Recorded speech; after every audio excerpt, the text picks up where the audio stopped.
Hello and welcome to the Cycling Europe podcast. I'm Andrew Edwards.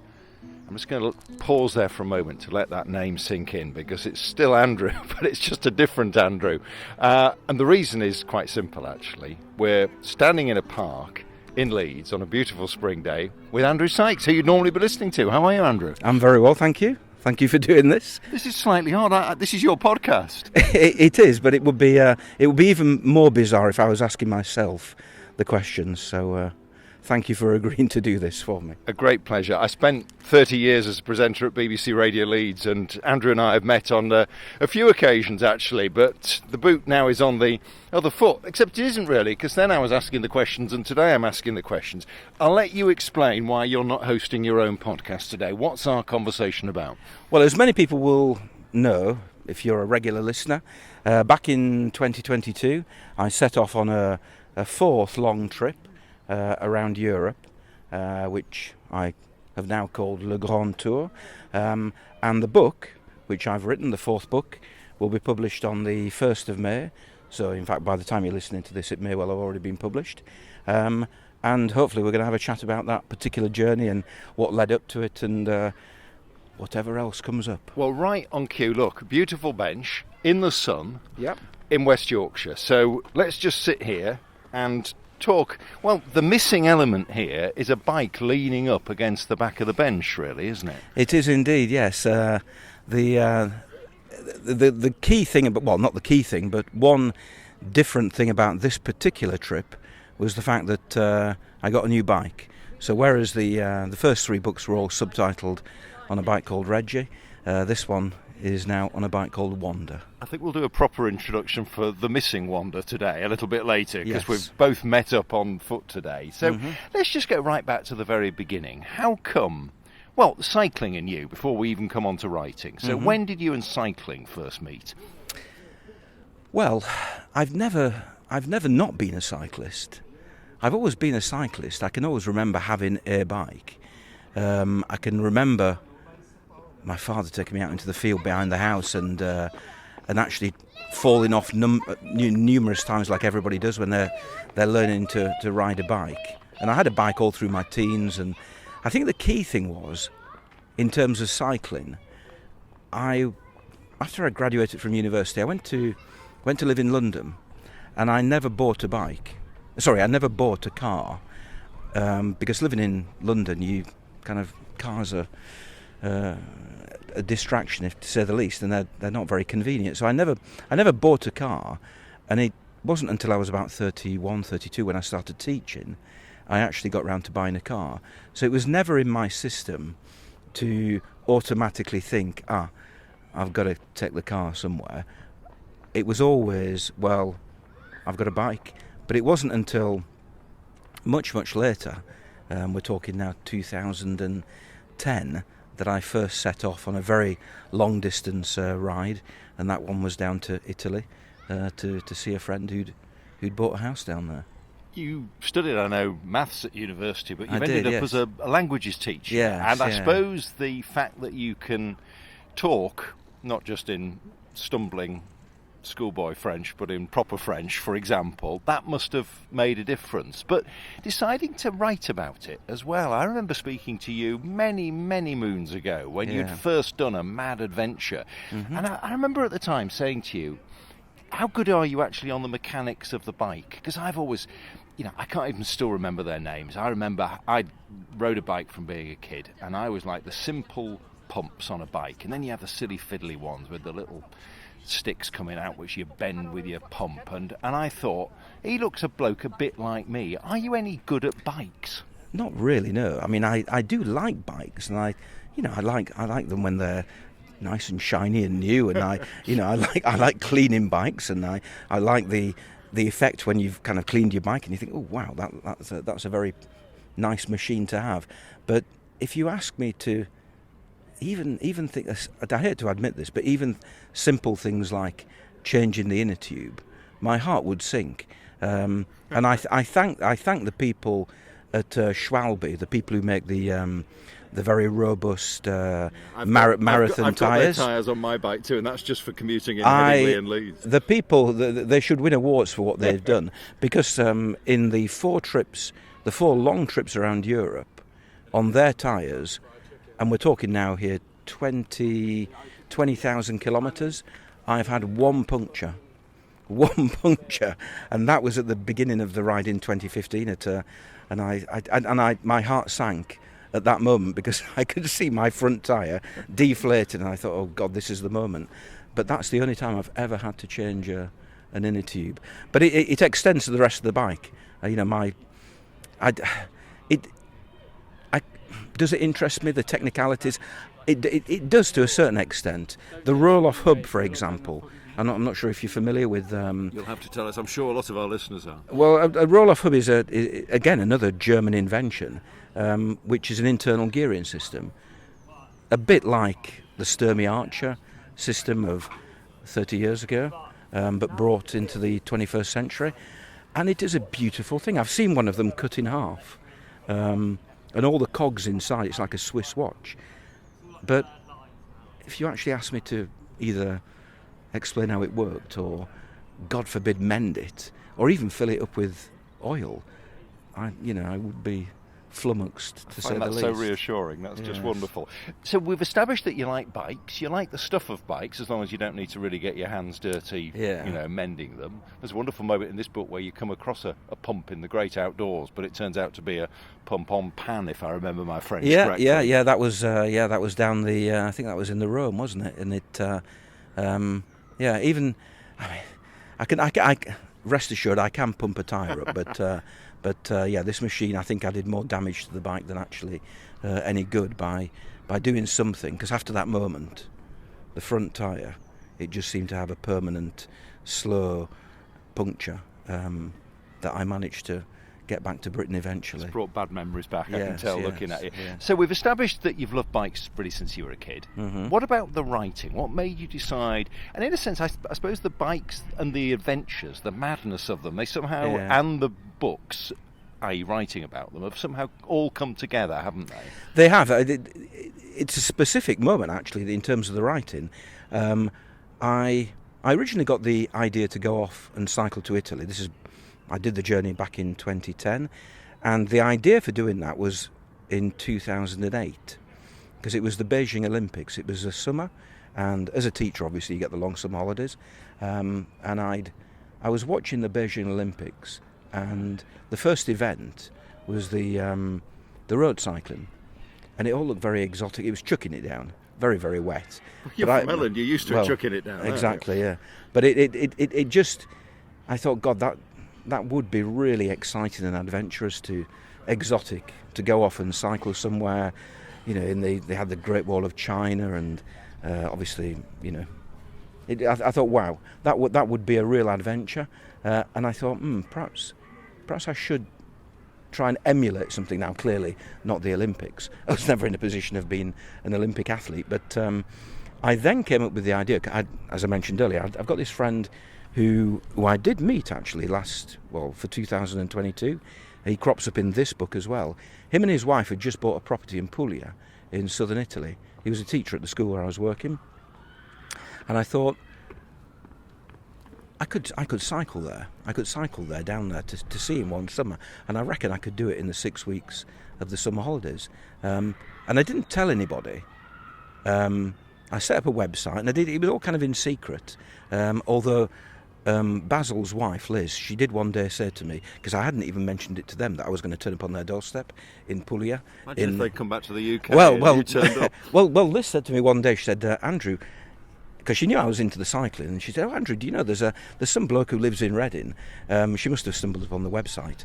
And she said, there's some bloke in Reading who's planning to cycle to Puglia next summer. And I said, well, Liz, actually, I've got to admit that it's me. I just hadn't got round to telling you I was going to be knocking on your door. But anyway, I did that first journey, and I came back, and there was no intention whatsoever of writing a book about it. I'd blogged about it on the website, and I had another colleague, Sally, who another languages teacher, and she was pregnant at the time. She eventually gave birth to her daughter in the September of that year, and she was reading all these blogs because she was clearly looking for things to do, waiting to be called into the hospital to give birth. And I met up with her and other colleagues. We went out for a meal later on that year, and she said, "Andrew, I really enjoyed what you'd written there. You really should write a book about it before you forget all about it." And I remember saying to her, I said, "Don't be daft, Sally. I'm a French teacher. I'm not a writer, for goodness sake." And I was very dismissive of the whole thing, and I never did anything about it. And then the following Easter, it must have been the end of the Easter term, and we went out for a meal again, and she said, "Have you started that book?" And I said, "No, I haven't." And she said, "Well, you really should do it, because it's you will forget all the details, and it was what you put online at the time was very entertaining and what have you." And I thought, well, okay. And I didn't have anything planned for that Easter, and it was 2 weeks, and I sat down. I thought, well, I'll give it a go, fully expecting to abandon the whole thing after about, I don't know, half an hour. But the thing about writing is that it is quite addictive. And once you start, because there'd been a nice gap between the journey itself and beginning to write that first book, it was almost like I was reliving the journey. And it was, I just found the whole thing thoroughly enjoyable, which was bizarre.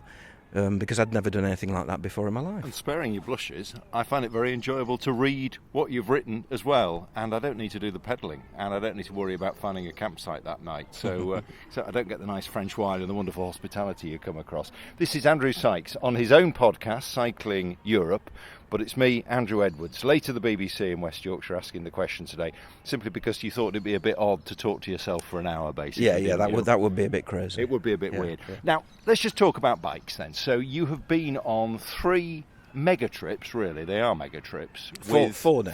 But three with Reggie. So why was Reggie consigned? I think he's in the cellar, isn't he? Why was Reggie consigned? And why was Wanda thought fit to be the person who was going on Le Grand Tour with you? Right, okay, well, this goes back actually to the technical stuff.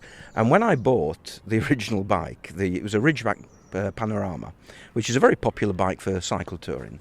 I bought it from a shop in Caversham, where I was in near Reading, and as I said, at the time I knew nothing really about buying bikes, certainly nothing about touring bikes.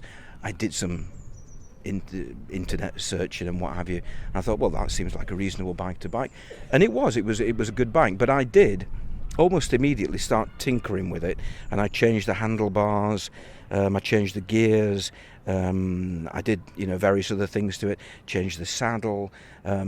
So it was, I think, the only thing, when he finally retired, well, we're talking probably now, when was the last time I rode him?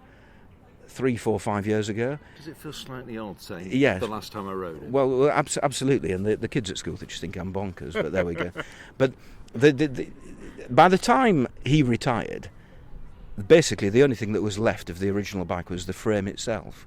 And I thought, I could repair this. I correct myself. Somebody else could repair this for me and get it back up to where it should be. But I thought, well, actually, now that I do know something about what a good touring bike should have on it, surely now is a good time to go and invest.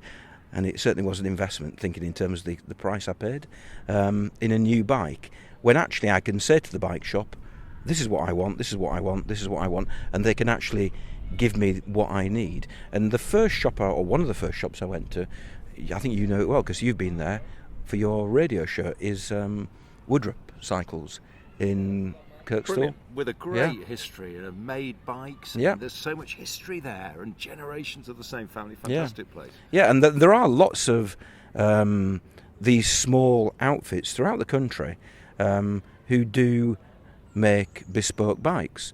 And I went down to Woodrup, I think, is it John Woodrup, I think his name is. It's a generational thing. I think it's now on the third generation of people who make the bikes. I didn't actually end up buying a bike from them. I actually bought the bike from Cycle Sense in Tadcaster. Not sure if you're familiar with that shop. And they are the only dealer in the country for Dutch Koga bikes. So the bike that I eventually bought, Wanda, it's kind of a hybrid bike in the sense that they allow you to customise it to your own specification. So it was a World Traveller bike, but they call it a signature because basically you can choose the components that you have. And I have to say, it is a wonderful thing. And it does have basically everything that I always dreamed about in terms of a touring bike. You should see his face. He's like that kid talking about loving bikes when he was a little boy. That's just wonderful. Yes. And it's so nice as well that you have got to that stage where you've now got the bike that is absolutely right. I was thinking earlier that you should have got from Schwalbus perhaps a lifetime supply of tyres, but given you mentioned that you rode on them for 20,000, they wouldn't be giving you much, would they really? But it is funny how you've come to realise what 20,000 kilometres that was, and was it one puncture is all you had? One puncture, astonishing. Yeah. And so you've had Wanda now for one trip. Why Wanda? Well, I felt obliged to give her a name. And why her rather than a him for Reggie? You're asking some very tough questions. These are important matters, Andrew. I can't let you get away with it. I'm not sure whether I've got an answer for that, but it is down to the. It was Reggie Ridgeback. Yes. So this was a World Traveller. It was a Koga. I could have called him Kevin Koga or Kenneth Koga. I like Wanda because Wanda you think of wandering, but you also think of fish. I don't know if there's anything to do with fish there. Yeah. Well, exactly. So when I thought, well, actually, Wanda has that double meaning, albeit if you ignore the spelling. Wanda as into it kind of encapsulates what my approach to the cycling is, because I'm not on a race. I do pull the brakes on very often and just kind of have a look around, see what's happening. So wandering in the sense of being on a bike and wandering is kind of quite apt. And it worked with the name Wanda World Traveller. But yes, a bike called Wanda. In fact, I think it was somebody on Twitter, or X as we should now say, who did point out to me that it should be a bike called Wanda. And the bike has its own Twitter handle, and it is at a bike called Wanda. Oh, just brilliant. And I've got to ask another question, which you'll probably be irritated by as a teacher. And I've done so many radio phone-ins and debates where some people will say teachers have the toughest job on the planet, and others will say, what are they grumbling about? They're only there half the time. How do you manage when you have what I still think of as a kid from Hull, grown up in the 70s, as a 6 weeks holiday? How do you manage to spend 2 months cycling? Well, each of the 4 big trips have been kind of at different points over my teaching career over the last 10-15 years. The first one, it was entirely within the 6 weeks holiday, and I think I did it in 5 weeks and 2 or 3 days. The second one, I was the head of languages in a school down in Henley-on-Thames, and the head teacher, she knew I'd done the first ride, obviously, and I went to her one day and I said, I'm thinking of cycling along the Mediterranean. This is back in 2013, and I think it's going to take me a bit more than 6 weeks. I wonder if you could possibly give me 2 weeks of unpaid leave so I could set off at the beginning of July. And she immediately turned around and said, yes, Andrew, no problem whatsoever, which I was almost offended at, because I thought, well, actually, I'm not as vital to this organisation as perhaps I think I am. But that was what happened in 2013. And you got all your lines ready about brushing up your language skills, on location rather than in school. I was fully prepared to have an argument with her, a polite argument, but she said, yeah, no problem. Right, okay. The next one, which was the longest that I've done, that actually was, I decided to move back up to Yorkshire, where I'm from, and I left Reading, where I was living, at the beginning of 2015, with the intention of going back to work at the beginning of the next academic year in September. So I had this longish period. I went down to Spain, did a language course down in Spain, and then spent 3.5 months, travelling from Tarifa up to Nordkap, and then came back. When I came back and and relocated back up to Yorkshire. But this most recent trip, this wasn't planned. I knew I needed a bit of extra. Well, I certainly needed 2 months, and I was working at the school where I work now, but I was working on a 4-day-a-week contract. So basically, I should have had 1 day a week off. But unfortunately, I was covering for an absent teacher, and this person had a 5-day timetable. So basically, I was going in every day, and I went to the school towards the end of the year, and I said, "Look, you've not paid me enough for the days that I've worked. You could either pay me for which they would have done. They weren't doing it underhand or anything like that. It's either going to be a case of you pay me for those, or why don't you give me those days extra on the summer holidays?" And again, they said yes. The work I was doing had kind of petered out, so that made sense to do that, and that is why I was able to leave on the journey at the beginning of July, and then obviously return at the beginning of September. He's got all the cunning plans worked out. I have to say, though, you did get your 2 months, but there is such a sense of jeopardy in this, because you really like to push it. So if something had gone wrong, I'm talking about badly wrong here, you frankly would have missed the beginning of term, wouldn't you? Well, it was really quite a close squeak. It was. I mean, I don't want to. I suppose the giveaway is the fact that there's a map in the front of the book showing you where I went. So I'm not giving anything away, I don't think. But there was certainly at the time of the journey, I knew I had a ferry booked for I think it was the 3rd of September, the Saturday. I would arrive back in Hull on the Sunday morning, and then the school term started on the 5th of September on the Monday. So it wasn't something I could kind of just blindly rearrange at the last minute. I had to get to that ferry. But one thing I did with this journey, which was different from the others, is that whereas the 3 other journeys, I was actually quite evangelical about making sure that I never used anything apart from the bike. And every single metre, apart from under the Ionian Sea, I had to get in a car to go through the tunnel because they wouldn't let bikes through. I want to see you on some sort of James Bond type contraption where you're pedalling and there's this white sleek thing on the top of the waves. But anyway, we'll let you off with alas that.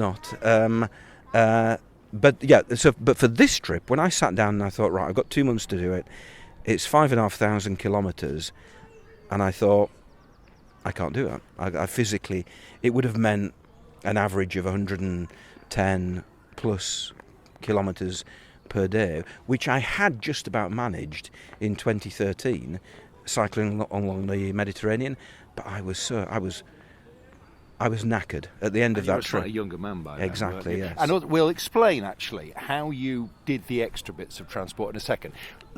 Seems a good point actually to just do, for everyone listening who hasn't got the map in front of them, a little quick pen portrait then of what your route was. So just describe, you can wave your hands around as much as you like now and you can imagine this. So Hook of Holland, and you're on a ferry which brings you there. You've then got to get back to that same point, and the book begins and ends with the same signpost, doesn't it? So you do that. So explain very quickly what the route is that you planned, and in a sense how much of it was actually planned. The original plan had been, and perhaps we might mention this later. In fact, I'm quite interested on talking about potentially Japan because I know that you've been there. But the original plan was to go to Japan, and that was abandoned because of COVID. And then I thought, about around the Baltic, and that was the plan for a long time.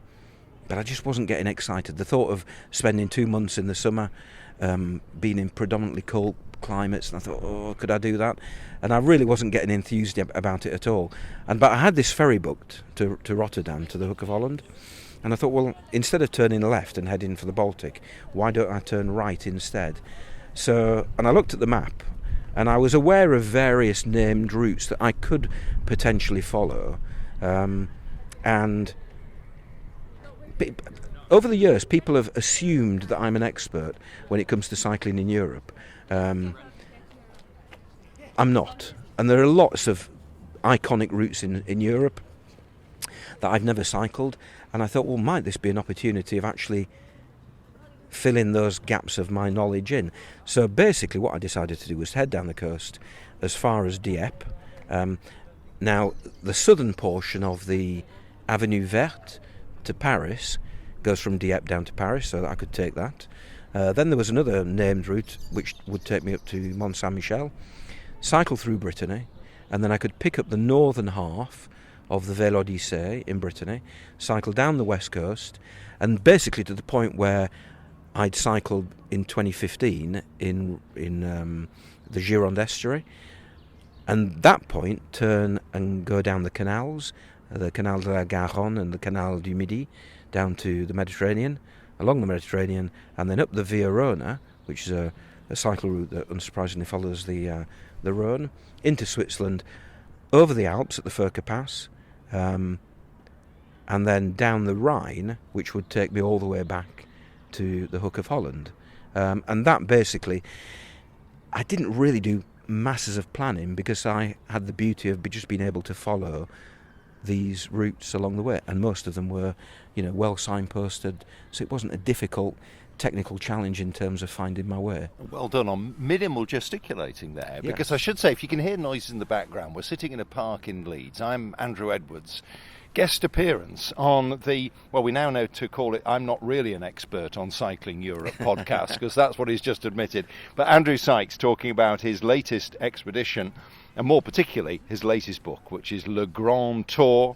And we're talking about this route, which also had a bit of help. So let's just talk about that. You hinted at it. Yes. So this is the decision to use trains. And there is one bit where it really made me smile, where you talk about a clarification rather than infringement of the rules, because there's this wonderful moment in a great European way where I think the ticket shows that your journey was 99 kilometres, and you do a sigh of relief because you were invoking the small print of, well, we can do as crow flies if needs be. Yeah. I thought, in fact I knew, it wasn't just thinking, I knew that 5,500 kilometres was going to be beyond me in the 2 months that I had available. So what I decided to do, I thought, well, actually, I'm going to allow myself to take 10 train journeys, a maximum of 100 kilometres each, at various points during the trip. And that would reduce the whole thing down, I estimated, to around, well, it would have been a maximum of 1,000 kilometres off. So we're now talking 4,600, 700 kilometres, something like that. Some of them I knew where I was going to take them immediately. For example, when I was there were certain portions of the trip that I'd already cycled previously. The bit, for example, from La Rochelle to the Gironde estuary, I'd already done that back in 2015, so I thought, well, actually, that would make a good opportunity of taking a train, and it was about 100 kilometres. That was the crow flies one. But there were various others, and some were decided on a whim, and some were quite wasteful in terms of they could have been 100 kilometres each. The shortest one was going out of Andermatt, because I had to climb out of Andermatt over another pass. That was very clever, because that was short in sort of crow flies terms, but yes. I reckon that was very strategic. It was, and also I just fancied going on one of these Swiss trains. I've been seeing them, the Glacier Express trains down the valley of the Rhone and into the Alps, and I thought, hey, sod it, I'm gonna jump on one of these, even if it is only 15 kilometres. But that was quite wasteful, because that was basically adding an extra day of cycling, because I wasn't using 85 kilometres of the... This is a holiday. This is a trip. This is something special. You don't need to worry about it. Yes. You really don't. I did get away with it in the end. Got away with it. Nonsense. Let's talk about people and places. So, where you end up, what I'm struck by is an awful lot of this is something that I actually don't like on holiday, which is that uncertainty of where will I lay my head at the end of the day. So, where do you normally stay? What's your standard routine? The first 3 days were actually planned. I think anybody who's done a long distance cycle will probably sympathise with this, in that it is fundamentally a weird thing to do from the perspective of other people, and it takes a few days perhaps even a week, to get into the rhythm of being a cyclist, a touring cyclist again. You've just got to feel comfortable on the bike. And I thought, right, in order to help with that transition back to being a long-distance cyclist, I just need a few days where I've planned it. So I did actually plan the first 3 days. I stayed on the campsite, and then the next day I stayed with a Vrienden op de Fiets person. If you're into your Dutch, I was hoping you'd do this. It stands for, or it means Friends of the Bike, I think it means. And it's a bit like warm showers, if people are familiar with that, although you do pay for it. You pay €22, something like that. And then the following night I was staying with a warm showers host, and that was free. That was in Ostend. But after that point, it was a case of finding accommodation each night, which I've got used to. I think it terrified me. On that first trip cycling to Italy, it was never a problem, but it was it played on my mind a lot more than it does now. I've never, in how many days? We're probably talking 200 days of cycling altogether across the trips. I've never once had to sleep in a park. I've always found accommodation, usually campsites, although sometimes it does. You get into 5 o'clock and you think, well, I haven't found a campsite yet. Where the hell is this campsite going to materialise from? But usually you stumble upon something. But nowadays, you see, I tip my hat off to the people who did what I did back in the 50s or earlier in the basically pre-internet. Now you've got the internet and you can go online and you can find wherever you need to go. You can find campsites, what have you. And ultimately, and this has happened occasionally, you think, oh well, sod it. Whip out your phone, booking.com, and find a hotel for the evening. But the majority of the nights were in campsites because it is the cost. It wouldn't have been feasible to pay for a hotel every night. I genuinely enjoy being in the campsite. They're great places to meet people. If you're in a hotel, you're stuck in your room or you're stuck in a bar downstairs or wherever. There's not that same conviviality. Great opportunity to meet fellow cyclists or walkers. They are just fundamentally nice places to be. Right, your challenge now, top and bottom, best and worst of the places you stayed on the Grand Tour. Right, the best campsite, well, there are a few contenders, but I would have to say I'm going to probably miss out the one that should be the top, but there was a great place in just opposite Strasbourg, actually in Germany. Strasbourg campsite was full.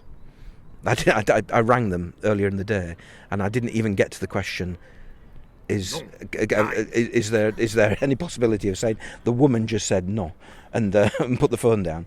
But I did find this place in a place called Kiel, Kehl. Not sure how you pronounce it, and that was fantastic. And the best campsites are the ones, certainly from the perspective of a touring cyclist, is where they have an area they usually call it a free camping area, where you can basically go and stick your tent wherever you want. I noticed you clarify in the book that doesn't mean you get it for free. So yeah, I've had a few emails over the years saying, where do you find these campsites that you don't have to pay for? You do have to pay for them. But they are the best kind of campsites, and there are some real crackers. Perhaps I've just remembered, the best campsite, however, was in a place called Domfront in Normandy. And not only was it a cracking campsite, free camping area, great location, interesting hilltop town, fantastic facilities on this campsite. It was a municipal campsite, and municipal campsites in France, they're kind of, there's a section in the book where I actually do a little bit of research and talk about the municipal campsite, and it is going through a difficult period, but they still exist, although quite a few of them have now closed down. They're basically run by the local council. And the other thing, apart from they're usually close to the town centres, they are good, they have good facilities, and they're bloody cheap.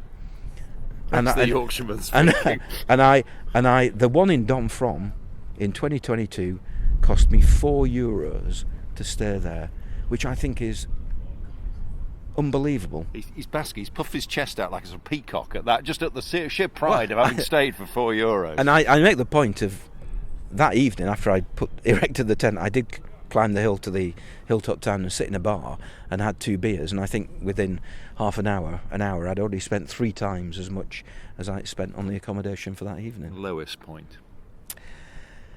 In terms of the accommodation, the lowest point was being washed out in a campsite on Lac Léman.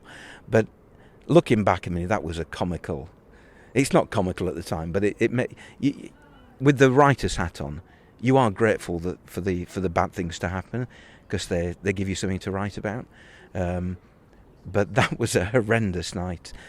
It was raining like it had rarely rained before, and I was forced to go to this campsite, which was a mega campsite, one of these big corporate affairs by Lac Léman in France, and they charged me €35, which was horrendous.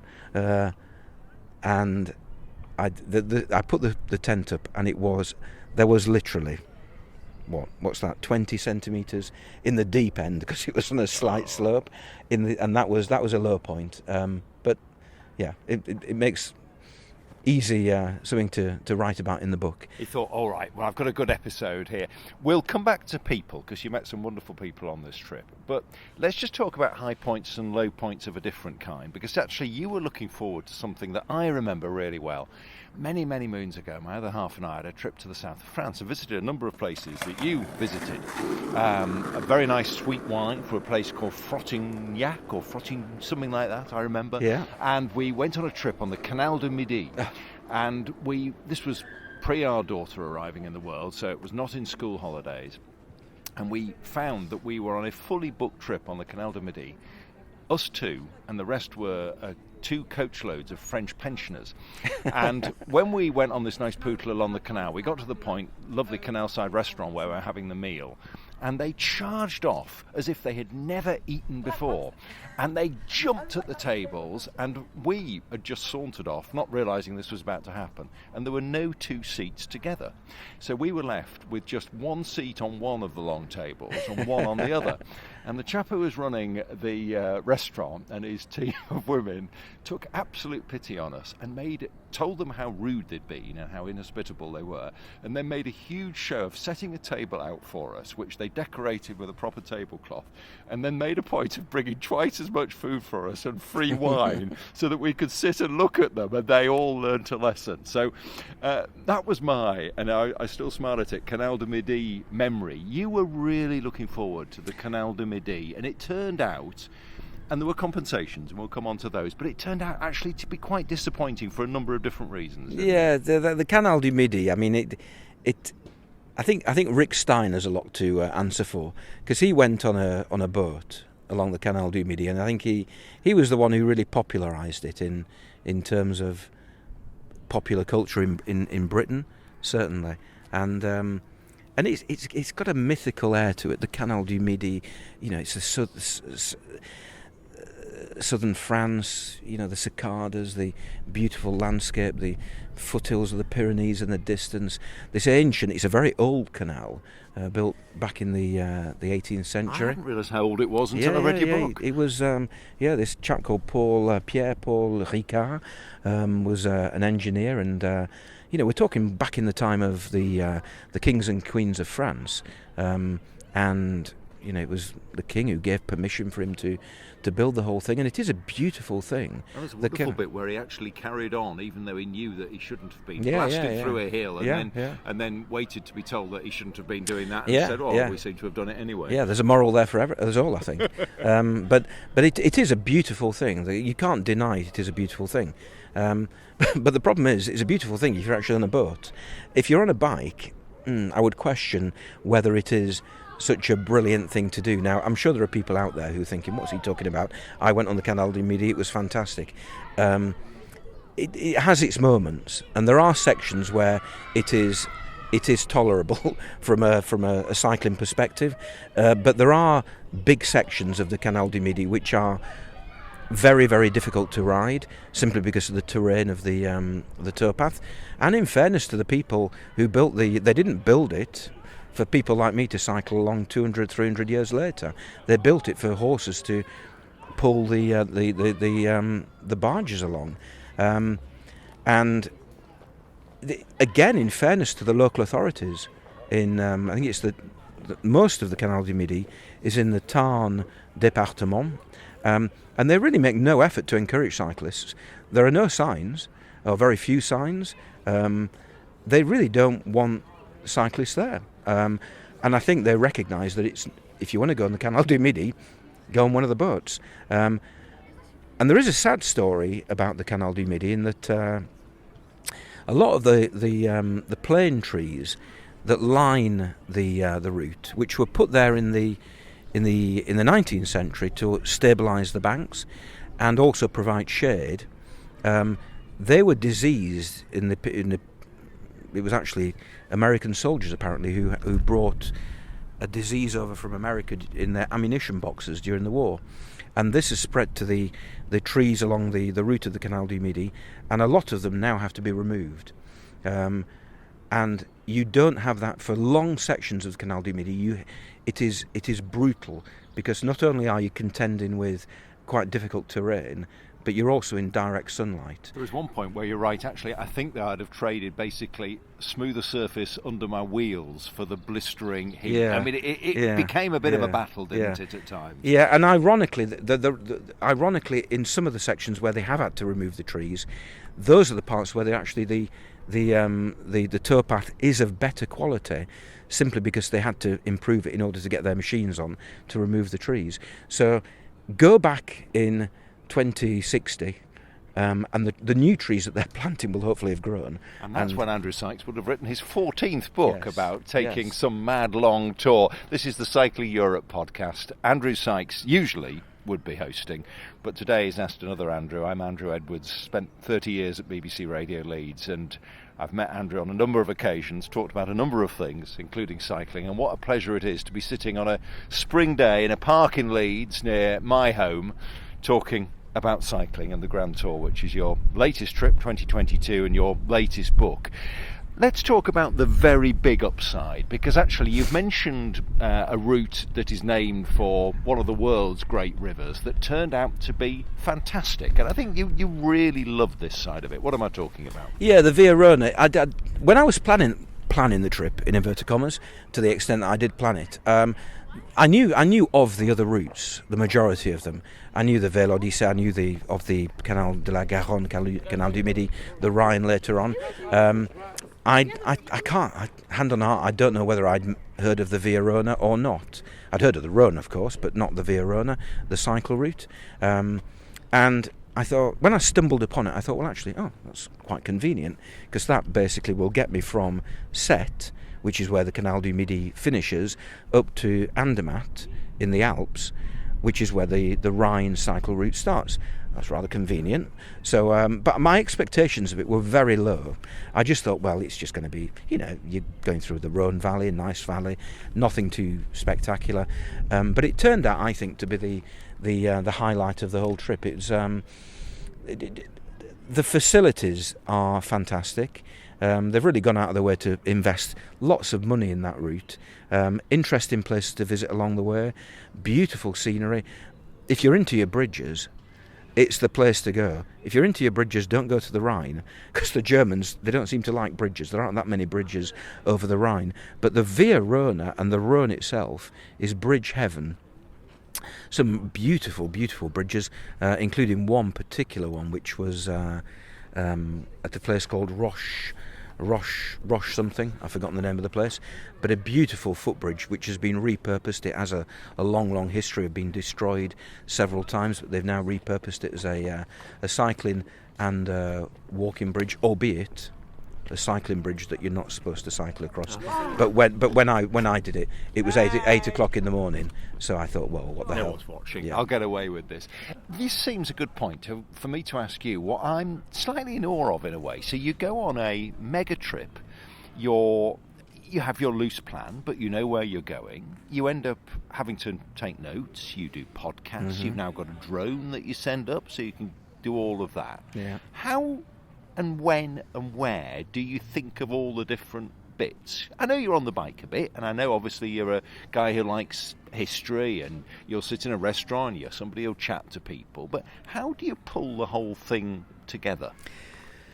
I think if you look back now, from the book will be published on the 1st of May, and if you look back from the 1st of May 2024 over, well, getting on for 2 years, yes, there's the book itself, there's the podcasts, which I recorded at the time and edited and published actually when I was travelling. I made 4 films about the route, which were later published on YouTube, as well as I was blogging as I was cycling. You're like a multimedia production company. You are, but it's over a long period, and I think people, I think me included, people think, oh, how the hell can you write a book? You know, when you think it's such a big thing to do, and it is a cliche to say that, well, you start with the first word and you keep writing, and eventually, if you break it down into little bits, you'll eventually get to the end. And I think you could say the same with the podcasts and the films and the blogging and the social media. It never feels onerous at the time because you're only ever doing a little bit of it. And you know, it may take, if you're cycling down a nice canal and you think, oh, that's a nice bridge, or the ViaRhôna, and you think, oh, that's a nice bridge, that would look good from the drone, and you pause for 10 minutes, 10-15 minutes to get the drone up. It is, yes, it takes time, but especially if you're travelling by yourself, it gives you something to do. And it never, looking back, I can never remember a day when I thought, oh God, I've been rushed off my feet today doing all these different things, because you just do a little bit here, a little bit there.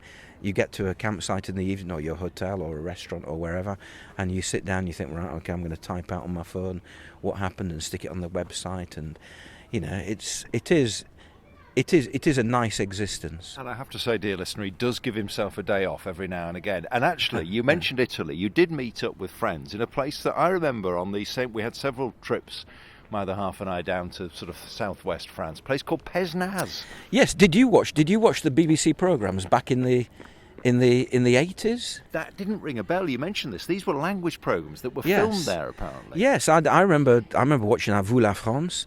It was every Sunday morning. I remember the programme because my dad, rather improbably, I remember him going to night class. They never went to France until they were massively retired, so I don't know why he was doing it. But anyway, I remember my dad watching it. Yeah, I mean, at the time, you know, pre-internet, it was one of the few ways you could actually begin to learn a language. And they used to have these filmed snippets at the end. And for that particular programme, they did quite a lot in Grenoble, but they did some of these films in Pesnaz, and I can still remember them. And I'd never been there. You know, I'd lived in France and I'd travelled quite widely in France, but I'd never been to Pesnaz. And I actually bumped into somebody much earlier in the trip, and I was talking to her, and I said, oh, where are you from? She said, I come from Pesnaz. I said, oh, Pesnaz. I've always wanted to visit Pesnaz. And I told her this story about it being on these programmes a long time ago on the BBC, and she was kind of, oh, wow, I never knew my town was so famous. I kind of tried to downplay it a bit. I thought, you know, it's not that famous, come on. I think she imagined it was, I don't know, some big event in British history, But then I got the chance later on, at the end of, when I arrived in Sète, I was meeting up with the friends Basil and Liz, who used to live in Italy. They now have moved and they now live in southwest France, and I met up with them in Pesnaz. So finally I did get to visit Pesnaz. But, sorry to disappoint you, dear reader, but that's the one bit of the trip that I really don't talk about. You do? You just nothing there. You say it happened, and I'd like to mention how nice it was, but I'm not going to go into any detail. Yeah. I think you ate and drank and had a fine old time. We did. That's exactly what we did. We just met up and we wandered and we sat, we drank, we ate, we ate, and I thought, yes, that really was a day off from everything else. And I think I apologise in the book because I get to the page if anybody is following the sequences of the days, the numbers of the days, I do apologise, saying, look, there isn't a page ripped out of this book. I'm just kind of, it was a nice day, but there's nothing really to say. Can I ask you about this finely honed athlete's body and the biggest physical challenge of the trip? I think you've got to, and again, anybody, and presumably most people listening to this are experienced cyclists or cycle tourists even. I don't want to do down cycling, but you are spending a lot of your time sitting down doing absolutely sod all. Yes, you get to a hill and you've got to pedal, but a lot of the time you're either going downhill or you're on a flat, which can be quite draining because you're having to cycle in a chronic fashion. But even that, it's never particularly that hard work. Yes, obviously you get to the bits where you have to climb the mountains, and obviously on this trip the biggest physical challenge was the Alps. And I talk about this in the book. I think the biggest challenge when it comes to climbing on a bike is mental rather than physical, and it's the fact that you have psyched yourself up, and you just kind of it's coming, and you get into the groove. You are mentally ready. You've accepted that you're going to, for a period of time, going to spend hour after hour after hour pedalling uphill, and you do it. And I wouldn't say it's not a problem. It is challenging, and you do, have to find resources of energy from somewhere. But it is not an insurmountable challenge. The most difficult climbs are the ones that you don't expect, the little ones, where you're cycling along the flat and then suddenly somebody's put a hill there. It might only be 10 metres, and you think, oh God. And because it's sprung upon you in surprise, and you haven't been able to prepare even for a matter of minutes, those are the most challenging ones, and those are the ones where, when you get to the top, you are knackered.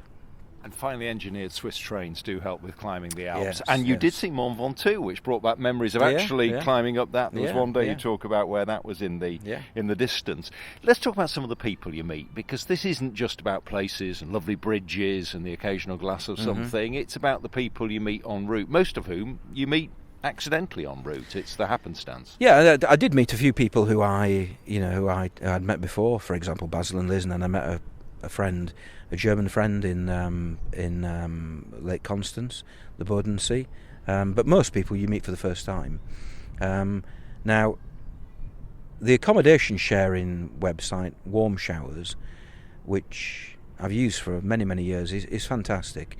I'm not sure whether Couchsurfing as a website still exists.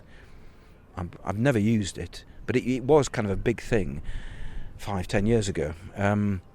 But and basically Warm Showers is the couch surfing version, or for cycling tourists is the equivalent to couch surfing.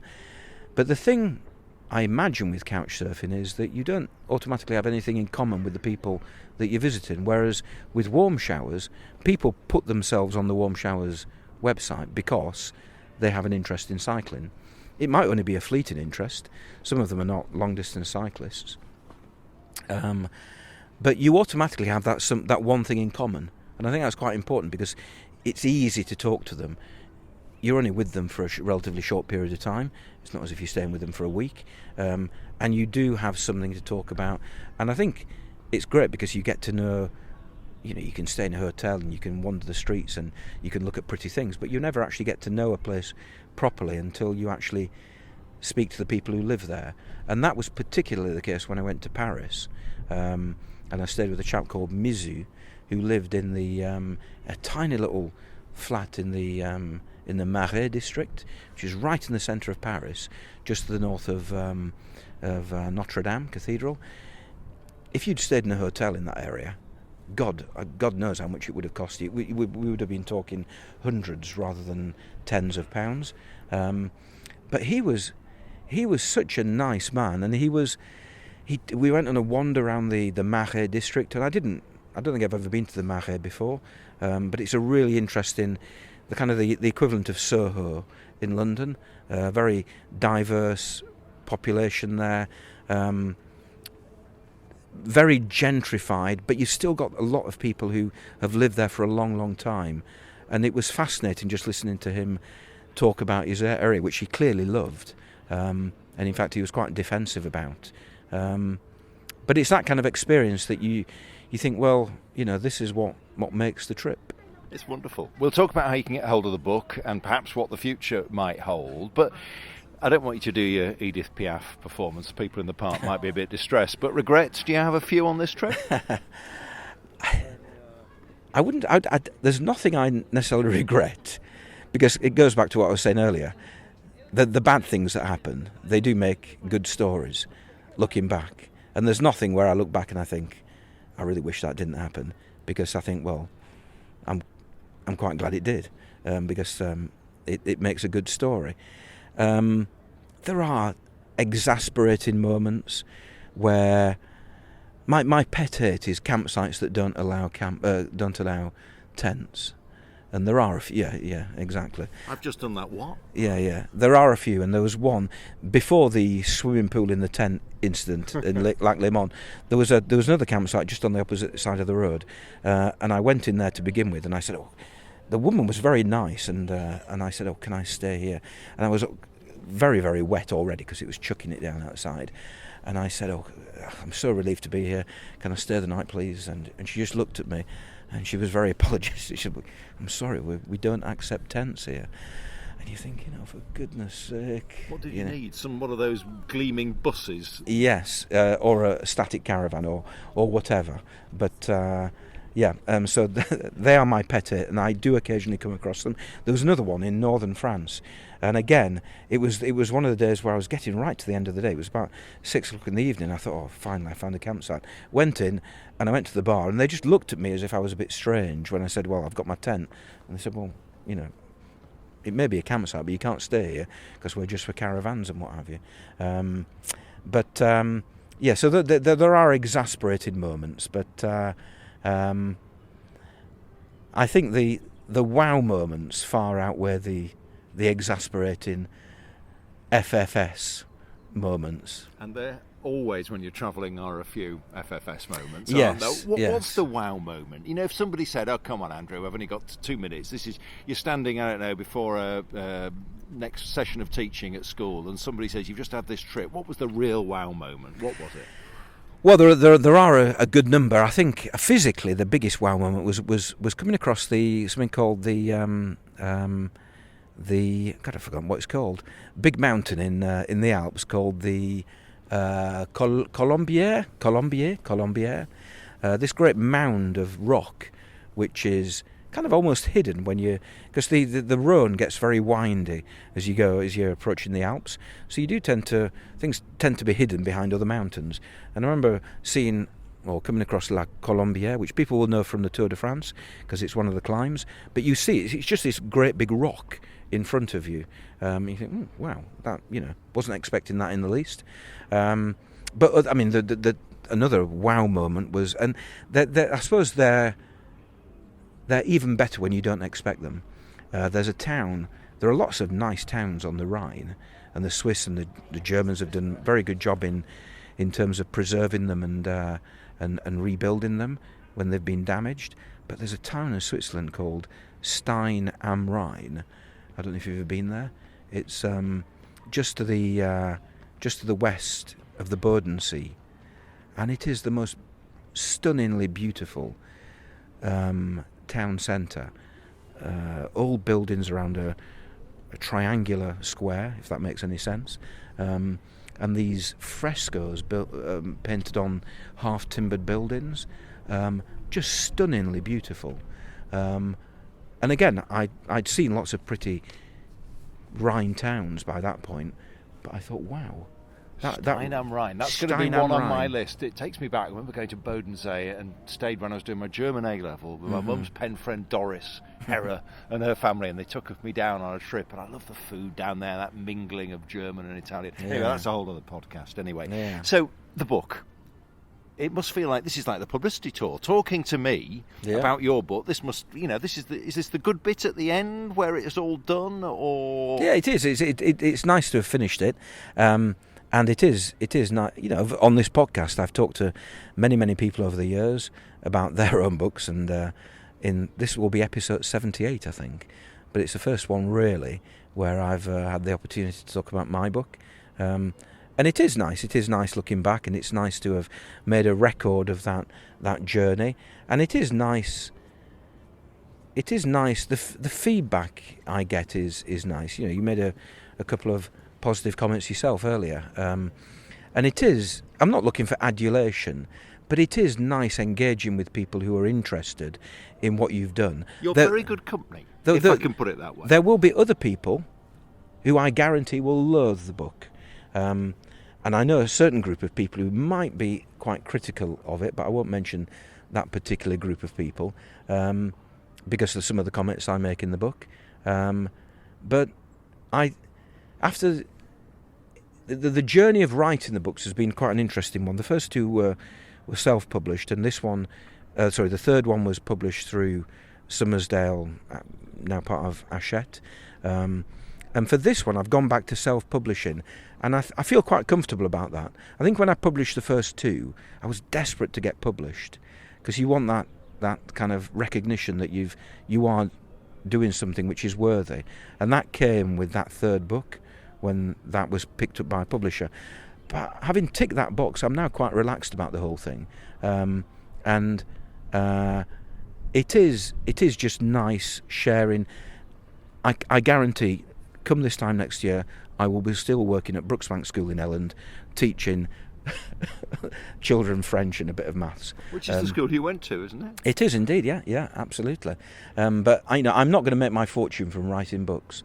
But the joy that it does bring me is in things like this, just talking about it, going to the Cycle Touring Festival, which is what I'm doing in a few weeks, meeting people who, I've got to know very well over the years, talking to them about it, sharing the experiences.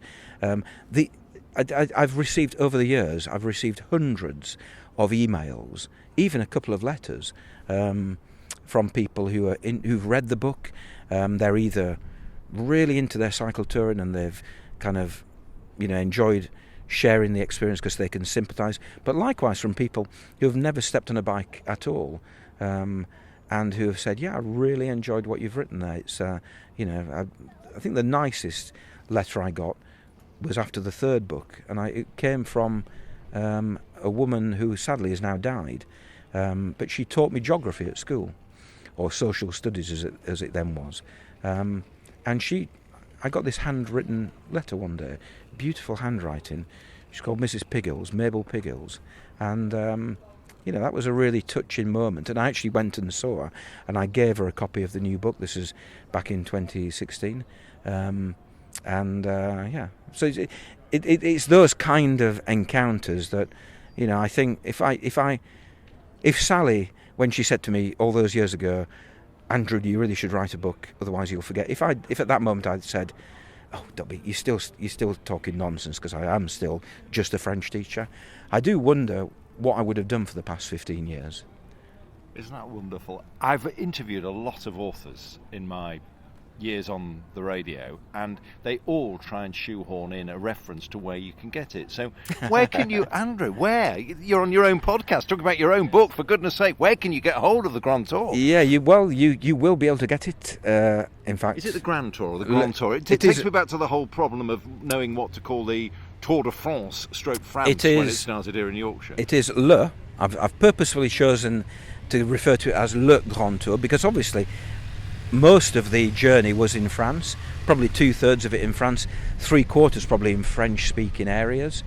So Le Grand Tour seemed a good title for the book, and it also it kind of gives a suggestion of those epic tours of centuries gone by where people sauntered off around Europe and they You came back with a Canaletto. Yes. But I read this morning actually, very interestingly, that Byron, he died 200 years ago yesterday, and he died when he was 36. So I'm not 36, but it's that kind of thing I'd like to I'd like to evoke a little bit of it in my saunter around Europe, a bit of the Byron spirit, going round and just kind of stumbling upon things and finding things to amuse me. But I've forgotten what the question was. Where can you get it? Where can you get it? The most important question. Amazon is probably the best place to go. But if you go to cyclingeurope.org, the same home as this podcast, then you'll find numerous references, no doubt, to where you can get hold of it. I have loved our chat, Andrew, I really have. But I just want to ask you one final question, because this is the Cycling Europe podcast. You've been on the Grand Tour, which conjures up images of days of yore and going around Europe. In a sense, we shouldn't have even been having this conversation. You've touched on it once. You were intending to go somewhere entirely different. Well, this is where you can start telling me all about Japan, because you've been there. We had 3 wonderful weeks there in 2015, and it is still, I've done quite a bit of travelling, it's still my all-time favourite destination. I would love to go back. Wonderful place. Did you do any cycling there? We did a little cycling. We went to what are called the Japanese Alps, and we, in a very Japanese way, they insisted, this was weeks before we went, on getting all our measurements, so that when we arrived, there were 3 bikes perfect to our build, size, weight, inside leg measurement, ready for what turned out to be a trip of just a couple of hours in the afternoon. And it was my other half, me, and our daughter. A guy from Hiroshima who'd come on a weekend away with his own fold-up bike, and a lovely guy who had defied his family, given up a very good job in the city of Tokyo, spent the summer teaching people to snowboard, and spent the winter teaching people to snowboard, and the summer taking fools like us around. And he unpacked from a little rucksack homemade little biscuits and gave us green tea. It was one of the most memorable cycle rides I can remember. And at one point we stopped, and there was an old couple working in a field, and they were wearing those traditional Japanese hats, and I thought, this is why you travel. Yeah. And what month of the year were you there? We were there in the late spring, early summer. Right, okay, because that I have been told that that's probably the best time to go because of the blossom, a bit like we've got blossom around here, haven't we?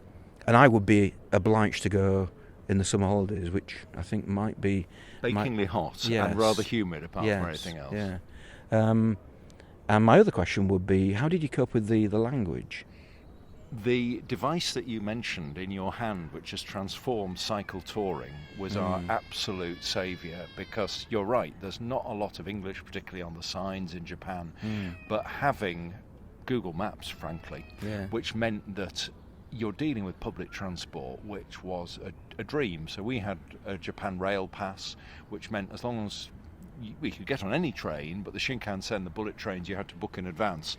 That was the biggest challenge of my life, because certainly in 2015, that part of it was not online. And I had to go into a booking office in Kyoto and change a number of train times with no Japanese at all. I've been told, actually, by somebody that, contrary to what we might believe, Japan is a bit less obsessed with technology than we perhaps are here in Europe. Is that? Did you find that? I agree with that. People, and I tell you what, the other thing is that people were so wanting to help. They were so obliging. They were so friendly. And even though not a huge amount of English was spoken, if you stood in the equivalent of, we're talking in Leeds, in the main station in Leeds, and you were gawping at your phone, you could gawp at your phone forever. Nobody would come and help. There, we were gawping at our phone. Our daughter wanted to go to a sushi restaurant with the conveyors. A chap literally charging through, rushing, stopped to help us. He explained in lovely language that they were a bit passé, frankly. You know, if you'd been here 5 years ago, there would be sushi conveyors everywhere. That's why we were literally going round in circles, because the restaurant we were looking for on Google Maps no longer existed. But if we had a moment, and yes, he was in a hurry, but he would show us, his favourite restaurant was in the station, and it was this multi-tiered station, and up on about the 8th floor, we found ourselves as the only non-Japanese diners in a lovely restaurant where we were literally down, sitting on cushions, eating in a lovely place. And during that conversation, before we even left for the restaurant, one of the transport police officers came up and asked if he could help as well, and that for me is the hallmark of Japan, people wanting to help you as a traveller. So yes, the maps on the phone are a great boost, but the people were the biggest boost of all, and the sense of humour and the hospitality, and you'd love the food. Well, that sounds really reassuring. You've got me excited again now, potentially, for going to Japan. I mean, not this year, but 2025 perhaps? Who knows? The original plan was to... in fact, I bought the tickets. I bought the tickets to fly to Tokyo, and then to get another flight up to the northernmost point or near the northernmost point of Japan, and then cycle all the way down via Tokyo, via the Olympics of 2022, and then finish the trip at the southernmost point on the main or the southernmost island, and then fly back to Tokyo and then fly back home. So the logistics of doing it were quite challenging. I'm quite used to, getting on the Transpennine Express to Hull and getting on a ferry and ending up at the Hook of Holland. I've done that a few times, and that's nice and simple. But the whole logistics of this were quite considerable. So, but I am glad that I've now done Le Grand Tour, because I shall definitely do the train thing again. I think that really added to the whole experience. Well, you will love the trains there. The Japan Rail Pass. Yeah. Trains that actually have space for your bikes. You'd like that too. Well, it's going to be a great trip. Yeah, and presumably if I did take the trains, then that would, hopefully improve the quality of the rest of it, because it wouldn't be such a mad rush to get from Cape Sata to Cape Sawyer, or the other way around. I can never remember which one is the top and which one is the bottom, but yeah. Andrew Sykes, thank you for being a guest on your own Cycling Europe podcast. What's it been like being on the other side of the microphone? Well, it's a while. It's quite nice. But you've interviewed me a few times on your old radio show, and I've been interviewed by other people, but you tend to stick records on in the middle of the conversation, so you kind of you have a break. So it's nice to actually have a good... What have we been talking for an hour or so? Something like Slightly that? more. Oh, we could keep on talking for another hour. But you know what? I'm going to thank you for listening to the Cycling Europe podcast. Your guest today has been your host, Andrew Sykes, and I'm Andrew Edwards. Thank you for listening. And thank you, Andrew.